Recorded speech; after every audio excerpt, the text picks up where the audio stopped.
Most goods arrive by sea from British ports. It's the cheapest and fastest way. Belfast and Dublin are Irish gateways for trucks and shipping containers. As Britain now leaves the EU, the divorce has economic repercussions for the South and Northern Ireland. It just happens to be that this form of Brexit is going to bring costs, complexities and checks that there has never been between Great Britain and Northern Ireland. That's going to make it harder to do business in Northern Ireland, and that's going to make it more expensive for Northern Ireland households. Food and animal exports are just a few sectors that could be affected unless a comprehensive trade agreement can be signed this year. Devonish develops and manufactures nutrients for animals and soil. Most of its products are imported and could face tariffs and custom checks. If there isn't an agreement, then trade can't happen. Without a tariff, tariffs ultimately are blocks or things that will slow down trade. And being blasé or flippant around being able to, oh, we can do this, we can do. We've heard all that for the last 3 years. It wasn't done. It's not going to be done in 11 months. If there's no trade agreement and different rules apply in the UK to the EU countries, including here in Northern Ireland, it could fuel greater uncertainty and concerns about extra costs and the bureaucracy of new tariffs and custom checks. Ireland's north-south border is entirely open since the end of sectarian violence 30 years ago.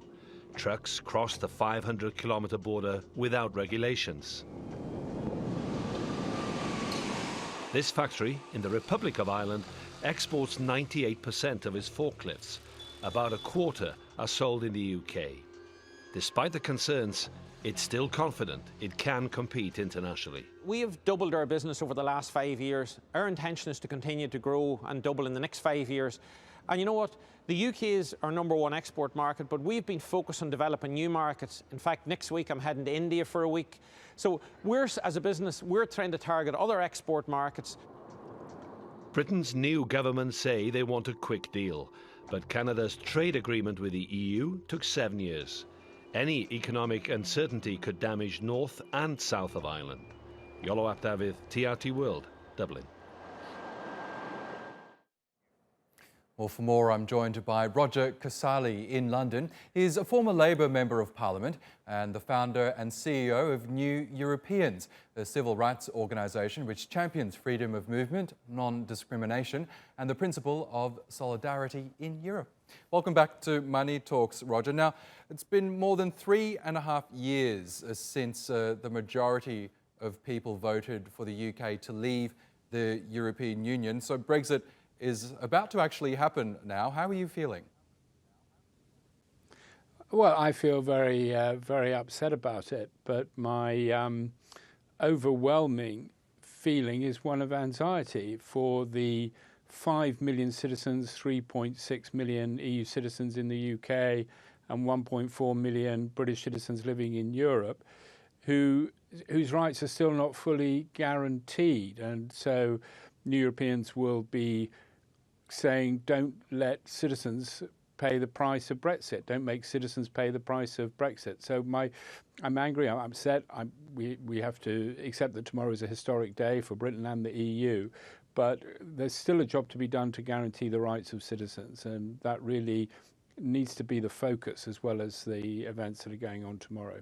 Yes, and those negotiations will begin soon in earnest, I believe. But I want to come to that a little later. But given the big mandate that Prime Minister Boris Johnson secured at December's general election to get Brexit done, do you now accept that that's what many Britons want? No, I don't accept that. The opinion polls show that the majority of British people want to remain, and I think that in the next few years, the number of people that will want Britain to rejoin will increase. But yes, he has a majority. He can do what he likes, and he's said he's going to get Brexit done. But of course, and he said he had an oven-ready meal. But of course, he's not going to get Brexit done because this is only the first part of Brexit. This is only chapter 1, and there are 10 more chapters to come. And if the withdrawal agreement is anything to go by, if his oven-ready deal, which was not very nutritious, I have to say, is anything to go by, we're not going to have a very nutritious meal when we get to chapter 2, chapter 3. But the idea that Brexit will be done tomorrow, it is a very important historic day tomorrow when Britain will leave the European Union. There's no doubt about that. It's a big day, it's a big moment symbolically. But in terms of the real nuts and bolts of the work that needs to be done to put a new trade agreement in place, we haven't even started that. Can you tell me, what's your biggest fear around Brexit? We know that many groups as you say, are quite anxious about what happens to the UK after its withdrawal from the EU. Many business groups have warned of a hit to GDP growth in the UK as a result of Brexit. What's your biggest fear? Well, businesses, of course, are run by people, and a lot of the people that run a lot of the successful businesses in Britain are European citizens. And if some of them decide to move their businesses elsewhere, either because that's best for their business or because it's best for them, then that will be a loss to the UK. Of course, a lot of that has already happened. So what I'm actually anticipating will happen in the first few months of this year is that perhaps we might see a slight upturn, because at least the cloud of uncertainty has been lifted.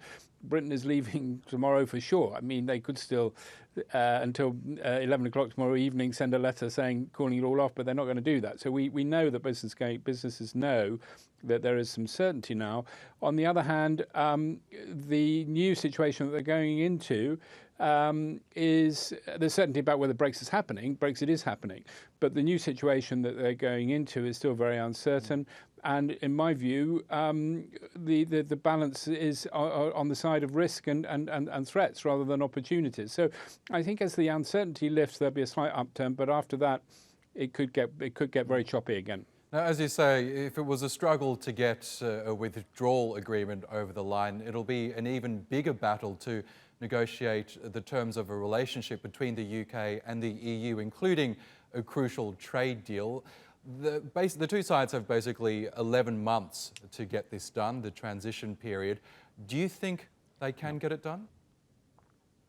No, I don't think there's any chance of that. I mean, let's remember, Boris Johnson said he had an oven-ready deal, put it in the microwave. That was the pitch he wanted to put in our mind, that he took something out of the freezer, which was actually one of Theresa May's old deals, warmed it up, served it up, and, hopefully we're not going to get sick. Anyway, that's what he said. It was a meal.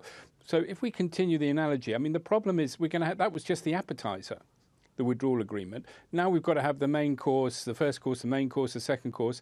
And the problem is that Britain doesn't have any cooks, by which I mean it doesn't have any trade experts, because for the last 47 years, it's been a member of the European Union. And so the trade agreements that have been made for the UK have been made by the European Union. So the experts and the people with the knowledge about how to do trade are in the European Union, not in the UK. And so if Boris Johnson thinks that he's going to cook up another good trade deal by the end of the year, what he's forgetting is he doesn't have any cooks. He doesn't know how doesn't have anybody who knows how to prepare the next meal that he wants to serve up. And so I think it's very unlikely that there will be a deal by the end of the year.